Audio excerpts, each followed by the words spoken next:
Welcome to School Talk. I'm Nadjia Varney, your host. There's a great interest and widespread focus right now on early childhood education. But there are some major questions, some challenges, and indeed controversy. What age groups should be included? And in the pressure that we have now in society for high test scores, are we undermining good teaching practices? Well, I even have a photo here that I took from a local newspaper. They're kindergartners working on computers. Is this good? And where does technology fit into early childhood education? And who's going to be qualified to teach them? Well, I'm delighted. It's a privilege to work with an expert in early childhood education. I'm happy to welcome Dr. Gregory Nelson. He's a professor here at Bridgewater State University, and he's also an author, and he's the president of the Massachusetts Association of Early Childhood Teacher Educators. Welcome, Dr. Nelson. Thank you. It's good to have you back. Yes. Yeah. I think glad I came. This is kind of a whole different show, isn't it? Yeah. Yeah, definitely. Last time, I think we content focused, I think. Content. And we've done assessment and. Yes, and I remember the fun we had doing how to teach science. Absolutely. When you brought all your equipment, there was no question about that, how to do it. But I wondered about you. How did you become so interested in early childhood education? I know you've worked in Montessori schools and in public schools, private schools. How did you become so interested in it? Well, it's hard to imagine, but it's been 40 years since I was an undergraduate. Wow. And as part of my education, I really became interested I was in sociology and psychology, and I was interested in how children become knowing, thinking beings, starting from being kind of unaware to them becoming, proficient members of their culture. And there's that whole process of transformation. And that eventually led me to working with children and kind of going to the source and trying to figure it out. So. You have the heart of a researcher as well as the heart of a teacher. Yeah. I read one of your recent papers, and the title was, "We Are," and the R was in capital letters, A-R-E, "We Are the First Responders, How to Save Early Childhood." Usually you hear first responders, you think of terrorism or fire, something, a crisis. So why this urgency? Well, for the past almost decade now that our state has been really focused upon educational reform, and more recently talking about college to career readiness, and trying to identify what are those skill sets that they want when they're exiting the educational setting. And those skills are basically represented in early childhood, and we just know that if you don't get off on the right foot, if you don't build a proper foundation to have lofty goals that you're trying to implement in elementary school or middle school or high school, if you haven't done it right in early childhood, you've just made the task that much harder. Well, you're right. Everywhere, higher ed, everywhere, they're talking about the skills for the 21st century, Exactly. And businesses are getting in on, on the discussion. But this whole idea that you wrote, I saw that written, that early childhood years are the gateway to 21st century skills. You just alluded to that. Can you expand on that? Because most people think of it, well, go to a community college and just get the skills so you can go be a phlebotomist, or you'll have the skill to go to work. But you're not talking about that, are you? Well, no, but the exciting thing is, and it has come from the business community, what are we actually looking for in terms of our citizens and our workers? And it goes well beyond, math proficiency and science proficiency. They want them to be problem solvers. They want them to be collaborative. They want them to be able to be self-directed. There's a whole long list of attributes that they're looking for. And those are the kinds of things that we are incubating, during the early childhood years, and what we are advocating. The educational settings that we put children into should have those characteristics. If you want them to learn those skills, then you have to set up your settings so they can practice those skills. And we've had a sad tendency not to do that in education. In fact, I'm listening to you saying the things that you were creative thinking, collaboration, and those kind of, they call them soft skills sometimes. But in kindergartens, you sometimes see that, and some But once they get into elementary school, many places, even if they put the chairs in a circle rather than one behind the other, that seems to disappear, that whole concept that you're talking about. Well, there's been kind of a panic that's been going on in terms of the lofty academic goals and the new standards that have come out, and everybody just saying there's just so much to do and there's so little time, and pack it in, pack it in, pack it in, and it has led to very, top-down and teacher-led kind of teach them this, teach them that, teach them the other thing. We've lost track of how they learn. And so, we've been arguing that if you want those learning goals to be met, you need to be teaching right. And that brings it back to the 21st century skills, that you have to understand where they are developmentally. You have to understand, I just came from a meeting where they're rolling out socio and emotional standards to join the math standards and the science standards. Wow. And really talking about, it's not adding something else to the list of things for teachers to do, but it's saying, that this is the foundation. If you don't do the socio-emotional right, the academics will not happen. And and we've been passionately fighting for that in early childhood, in terms of make our early childhood classrooms meet the needs of early childhood children. Yes, and perhaps that will move up into grades. Again, we're going to talk about what grades we're talking about and what age groups, but this is what's so strange, and you've been around long enough to know, this is like Mary in a new red dress. Because we used to talk about the importance of readiness and hands-on and understanding the child's learning style, if you can, and their rate of learning and reading and so forth. And yet, even though we know all this, we've been pressured, it feels, at least the teachers I talk to feel pressured, as you said, use that pack it in, and that really captures what she felt. I have to do this with the whole class. Right. With the whole class. And she's a teacher who knew how to individualize. So anyway, this is really touching right down into the classrooms with the teachers and their morale, I think. Oh, absolutely. Teachers have really felt that they haven't been able to even teach as well as they know how to, just because there is so much pressure on them to get this done and get that done. Well, we're talking about pre-K, pre-kindergarten, and I'm wondering what we're talking about. Is it from birth, or what age groups or years are you talking about? That's a little and I wasn't limiting myself to pre-K, but the national definition of early childhood is from birth all the way up through third grade, or birth to age 8. And that has been the conversation in Massachusetts over the past couple of years, is birth to grade 3 alignment, which is curious because Massachusetts has eliminated grade 3 from the early childhood license. So grade 3 isn't even legally included as an early childhood grade. My. And the majority of the teachers in first and second grade do not get trained in early childhood. They get trained in elementary education, because that's real teaching for real schools. And early childhood is all about play and letting children, have fun and things like that. But now we need to get serious. And so there's been a mass exodus from early childhood as a professional development program, or hiring early childhood people in order to get test scores up. And of course, teachers, if I were a new teacher and I said, I can get a grade 3 through 12 or 3 through 6, that gives me a lot more leverage than just getting pre-K to grade whatever it is, 1 or 2. Exactly. And the middle schools have the same problem. Yes. They see the specialized need, but they have, I was certified in K through 12. Right. Really, that was because it was in reading. Right. But still in all, I hear what you're saying.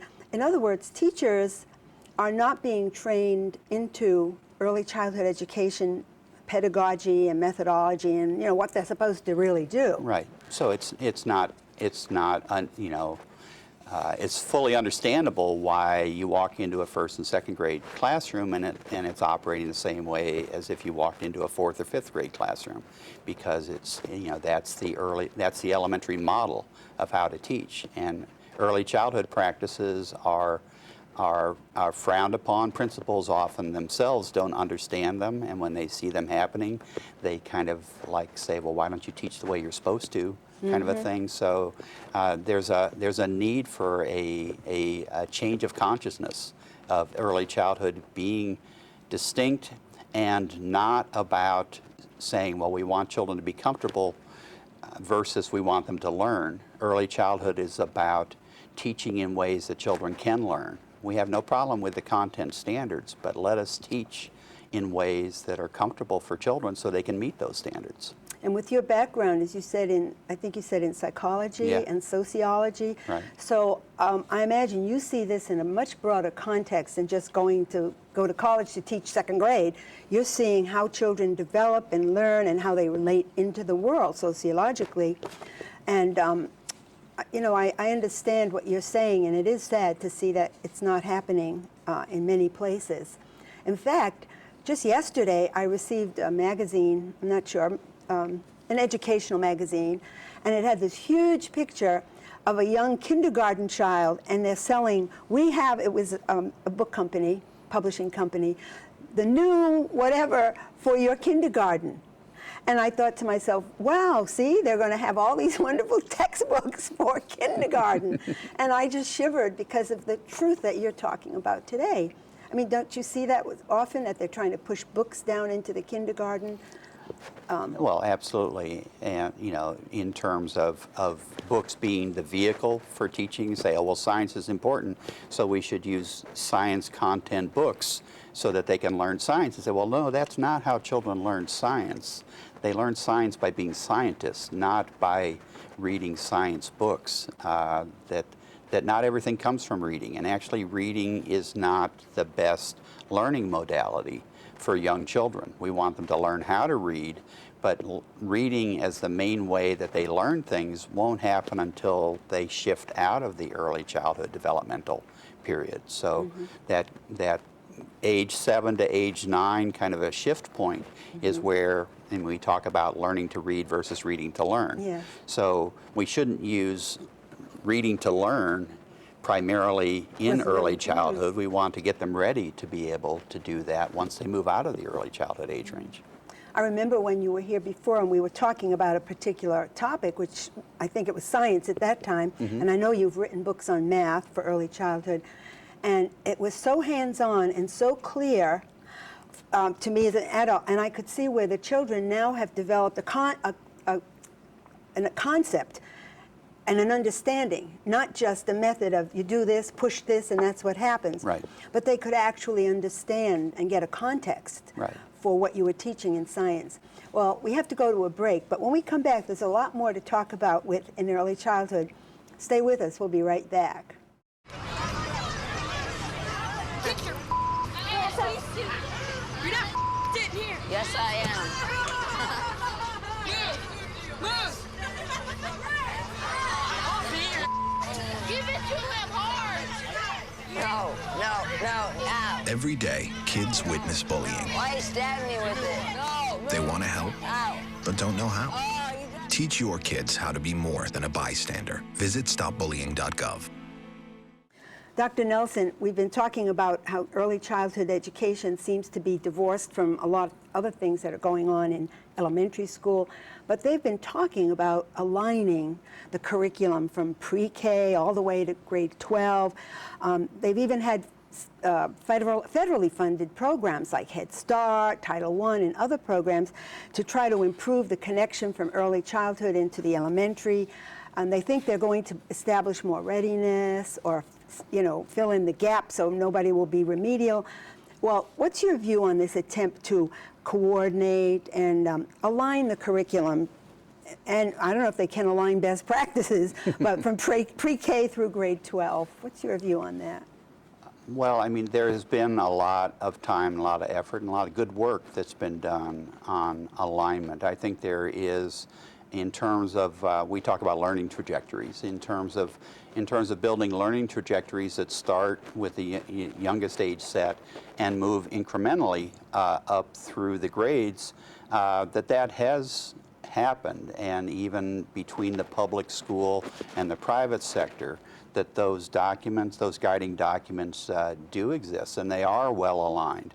That's looking, two things about it. One is that's looking at the content of the curriculum, and when alignment happens, there tends to be the children will know this by the time they exit this grade and move to the next grade kind of a thing.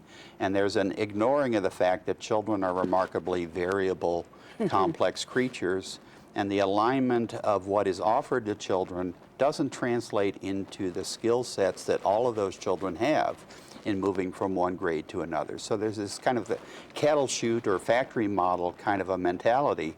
If we've done all this with them as first graders, then they will have all of that, and then we'll do all of this with them as second graders, and then we'll put them on the track, and then they'll be this way, and we've got it all figured out, and it's all logical.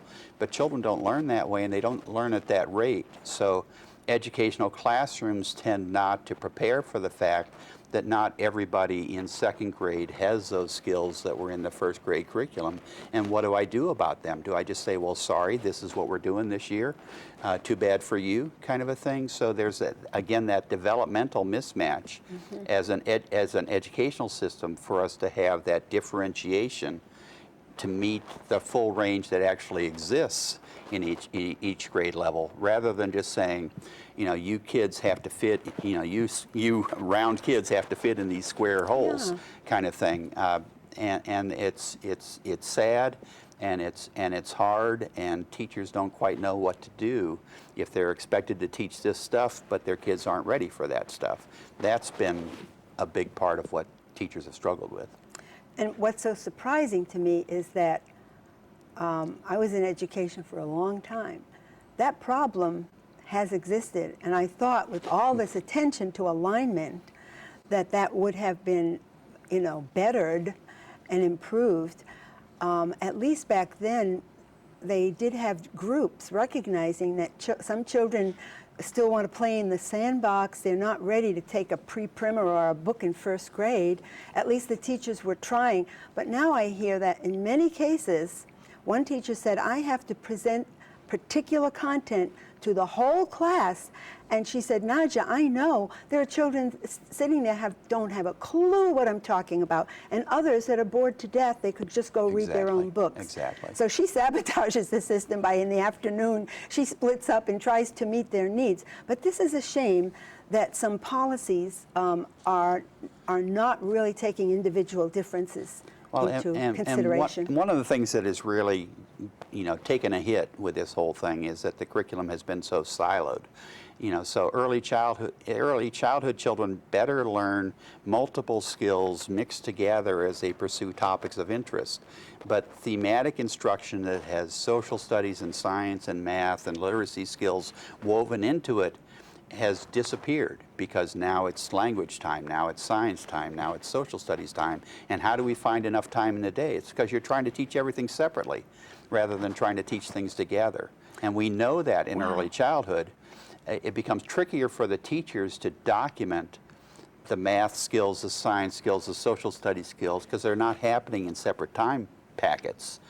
But it's possible, and the learning that's happening is much more robust under those circumstances. Which is the way adults learn, too. Yes. We don't just say, We well, don't now I will lose that, do yes. a math thing, so I will not read the directions, I will just do my math. I mean, nobody thinks or works or lives in total isolation around one little topic. But we create these silly little silos of learning. You know, we're not doing math, now we're doing language. We're not doing math, now we're doing science, you know, kind of thing. It's wasteful.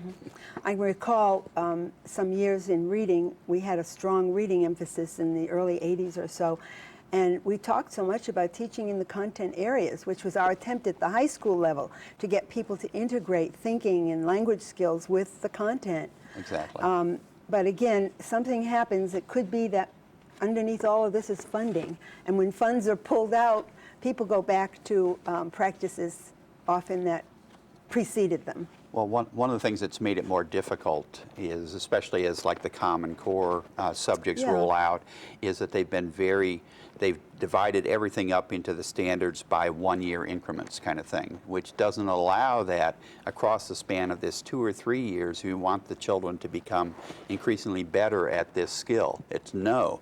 In kindergarten, they need to learn this. In first grade, they need to learn that.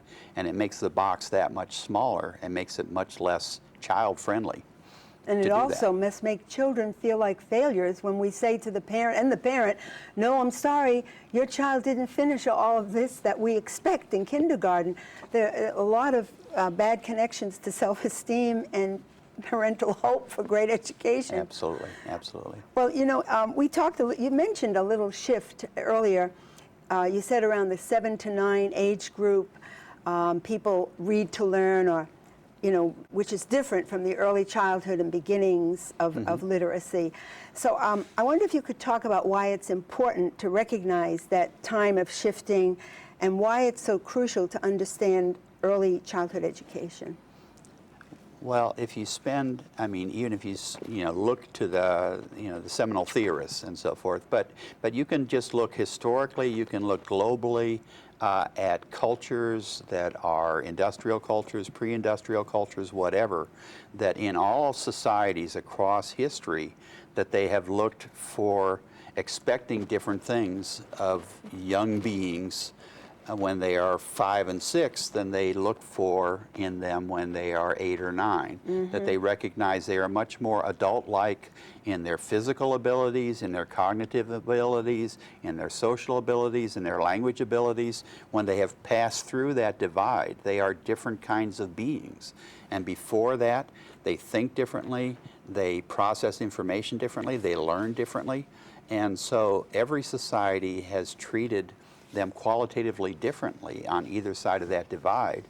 But because we have warehoused these kids in these buildings that are kindergarten through grade 6, we expect them to all be similar types of learners within that building, and it's just simply not true. I know it is difficult when we have the Common Core and people, all the controversy that's around it.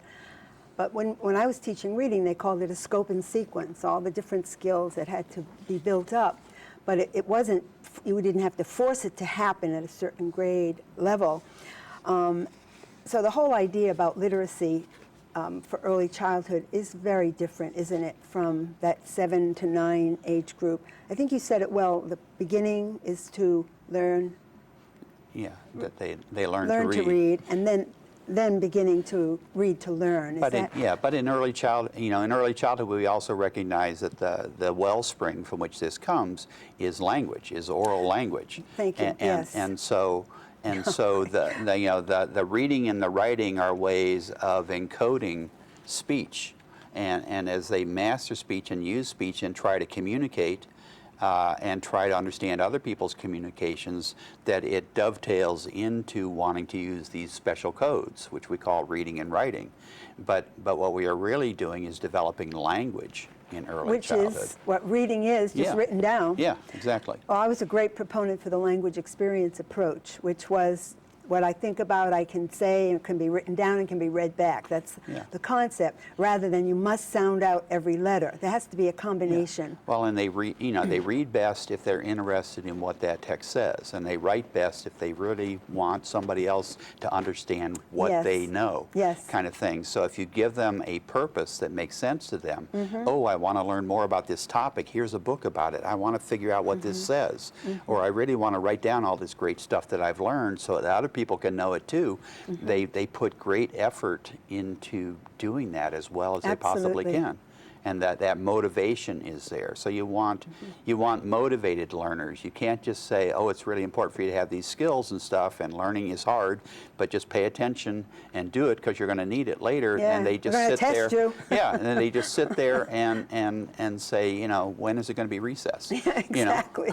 Right. No, you're right. If there's a little kid that wants to write a note to grandma, he will get, Mommy, how do I spell? Exactly. Whatever. So I understand what you're saying. We only have about 3 minutes left. I can't believe where the time goes. But you did say that early childhood educators, the teachers of these children, are an endangered species. What do you mean by that?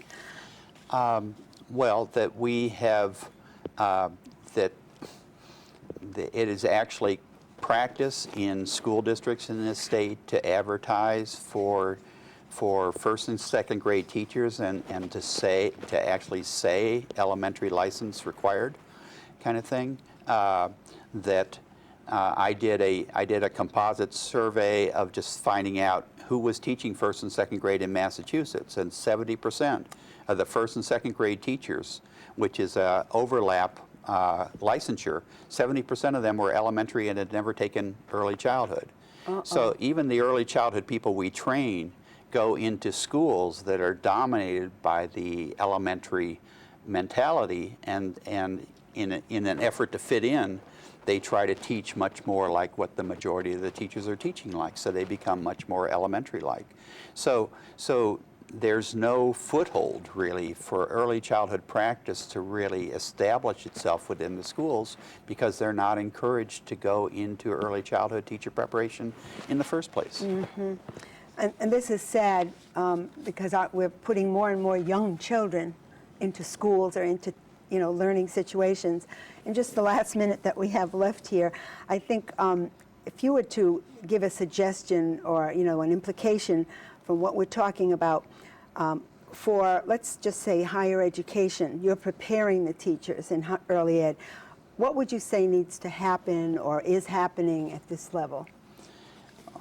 Well, there's maybe 3 or 4 things that we're pushing for right now. One is to change the licenses to put grade 3 back in early childhood so we fit the national norm. But even more importantly, to take first and second grade out of the elementary license and to specialize special ed training and ed leadership for principals training so that they understand early childhood as well. Well, thank you. I'm afraid our time has disappeared. I know you've written so many books and articles, but thank you for sharing what we were able to cover today. Thank you. Yes, I'm just delighted to have had as our guest Dr. Gregory Nelson, professor here at Bridgewater State University. You can reach him here. In closing, I'd like to quote from Diane Ravitch's book, The Death and Life of the Great American School System. She fears, quote, radically reshaping education for 3-, 4-, and 5-year-olds, especially when pressures in public schooling are intense and often run counter to young children, the needs of young children, end quote. Well, the alarm's been sounded. Early childhood education needs a lot more review and lots of discussion, which I call school talk.